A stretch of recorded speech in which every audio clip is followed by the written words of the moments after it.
On behalf of the Assembly, I wish to thank the President of the Union of the Comoros for the statement just made, and I request protocol to escort His Excellency.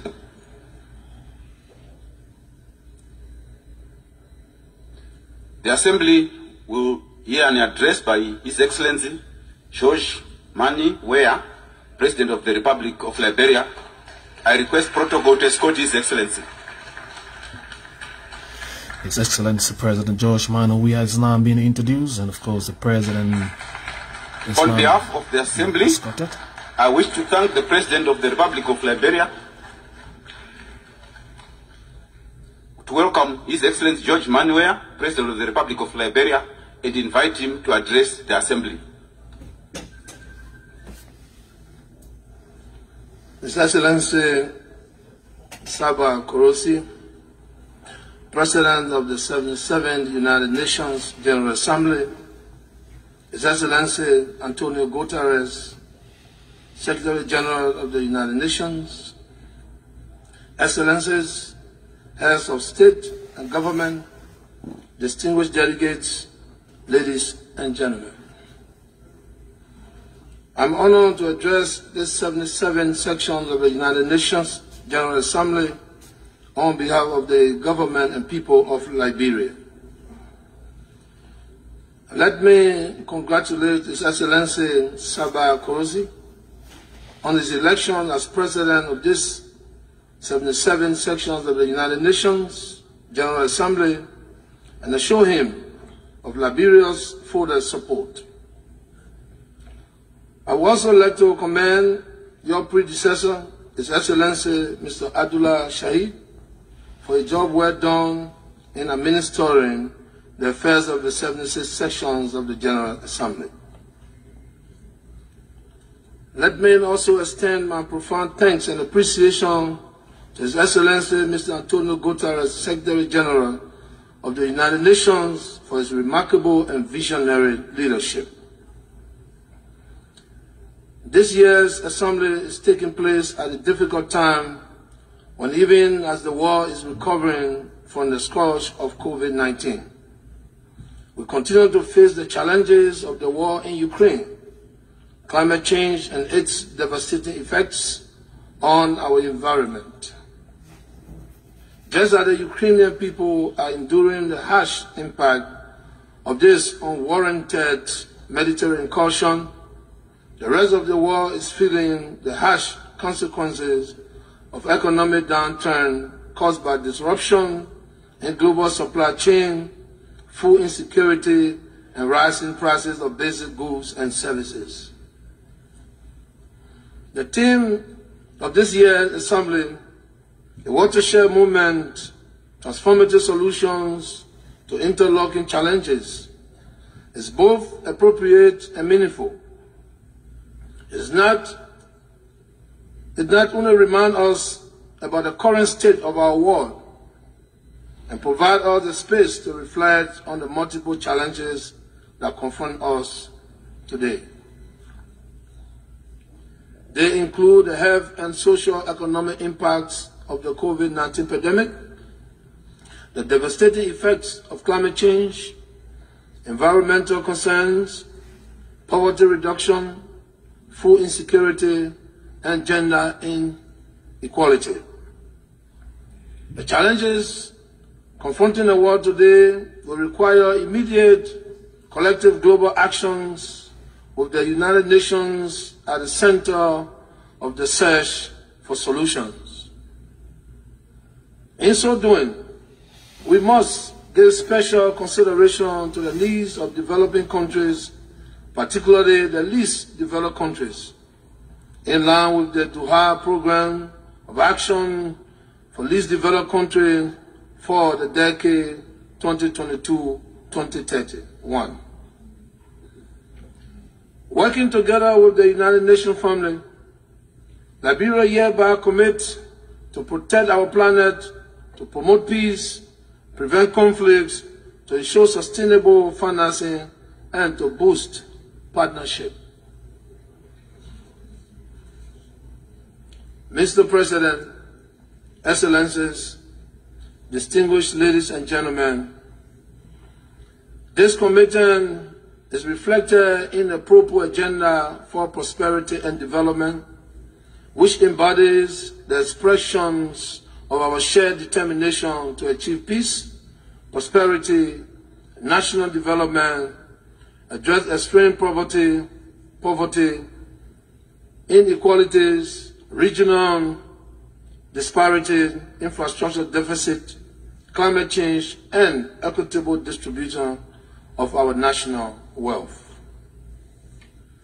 Given Liberia's youthful populations of more than 60%, my government initiated a youth rehabilitation and empowerment program, the socio-economic empowerment of disadvantaged youth project, between 2019 and 2021, with the subsequent launch of a $13 million US national fund drive for the rehabilitation and empowerment of at-risk youth in Liberia.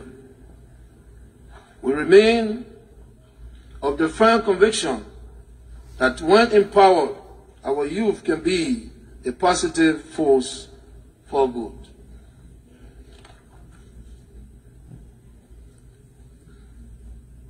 As Liberia Feminine in Chief, women empowerment and the promotion of gender equality remain key priorities of my government. Women do not only comprise almost half of our country's population, but they also play important roles at all levels of society and must be given equal deserved attention, support, and a place at the leadership and governance table in our society.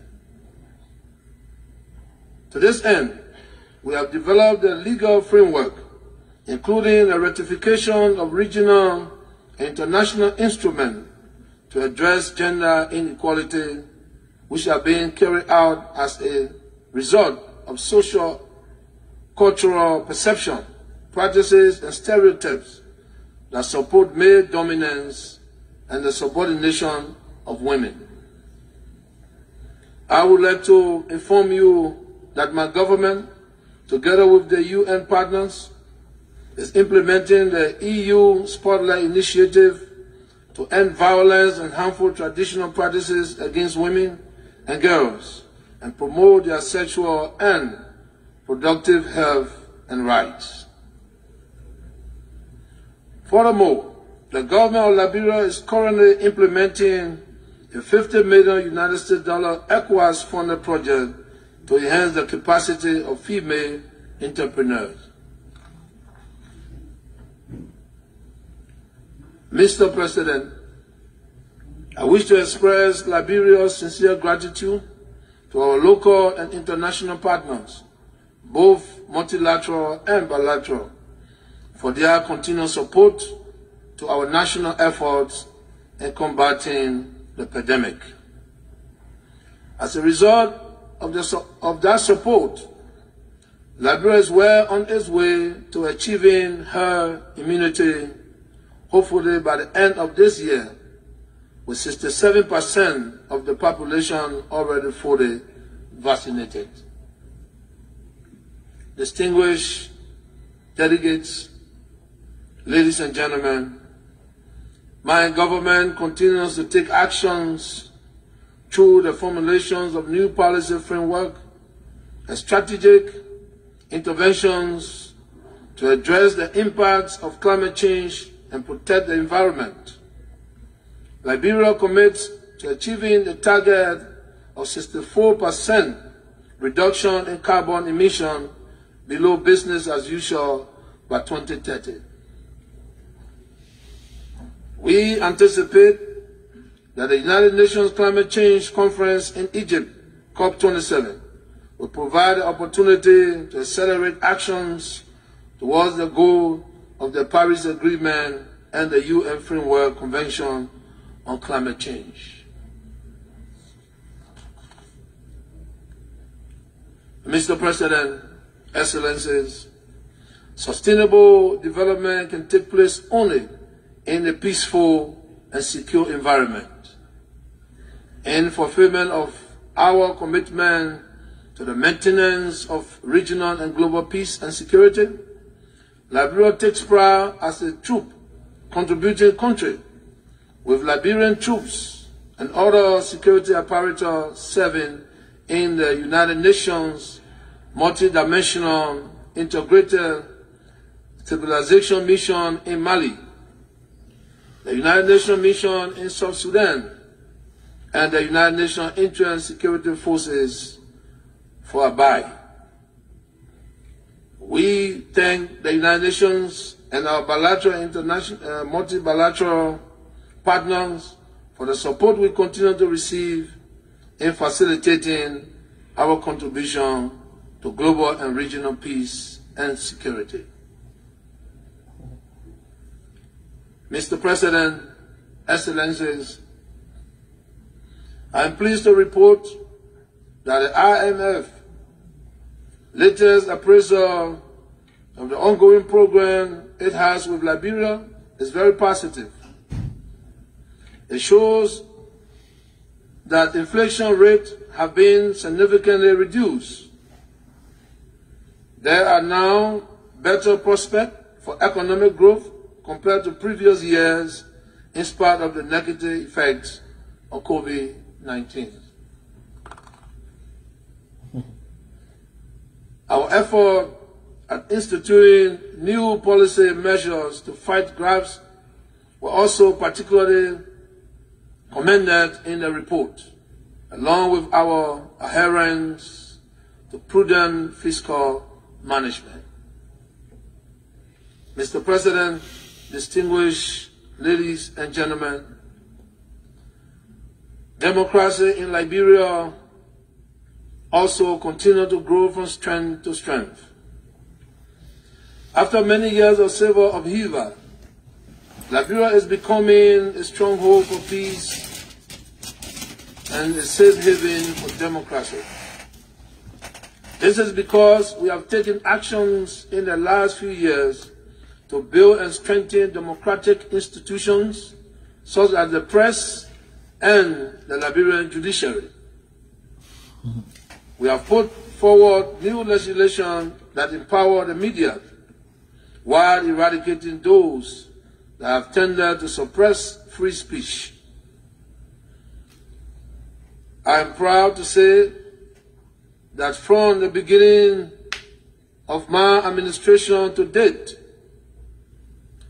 there is no political prisoner in Liberia. Our regional conferences of the Mana River Union and the ECOWAS, which have been called to discuss efforts to restore democracy in a few troubled spots in our West African region, Liberia has constantly and consistently pleaded for a strict adherence to constitutional terms limits and for a return to democratic civilian rule in cases of military takeover. Liberia is expected to hold presidential and legislative elections in October 2023. The forthcoming election will be crucial to consolidating our democracy. In this regard, I wish to underscore my government's unwavering commitment to ensuring that an enabling environment continues to exist for the conduct of peaceful, free, fair, transparent, and inclusive elections. This is in keeping with my commitment to ensure that the democratic will of the Liberian people is respected at all times. In the run-up to the 2023 elections, it is incumbent upon all prospective candidates to avoid the incitement of violence and any other behavior that could deprive the Liberian people of the peaceful space that they need to freely exercise their franchise and freely express their political will in choosing their leaders. We must let the people decide, and then we must respect their decision. This is indeed the true essence of democracy. Mr. President, Excellencies, if we must advance common good of humanity, the implementation of the 2030 Agenda and the attainment of the Sustainable Development Goals, then international cooperation must be given primacy, and the principles of solidarity must have its rightful place.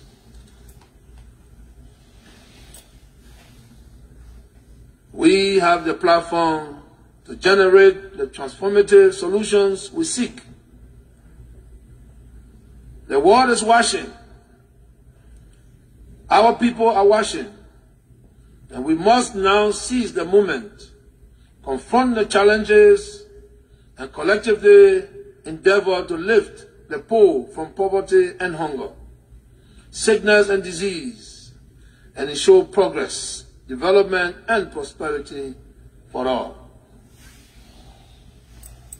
At the same time, we must protect our planet, guarantee and maintain global peace, security, and stability.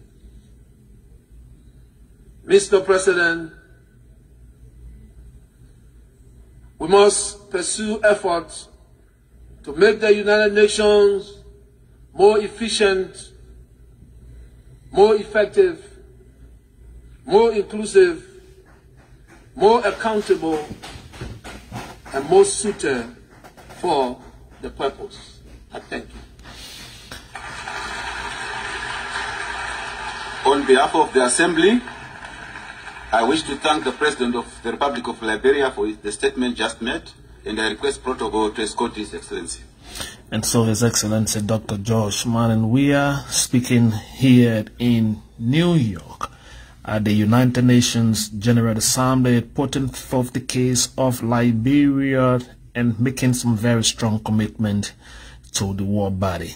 It's been a wonderful time being here and building your excitement for the awaited speech of His Excellency the President. Let me say thanks for viewing us live here from the UN headquarters in New York. Until another time, my name is Smith Toby. Thanks for viewing us.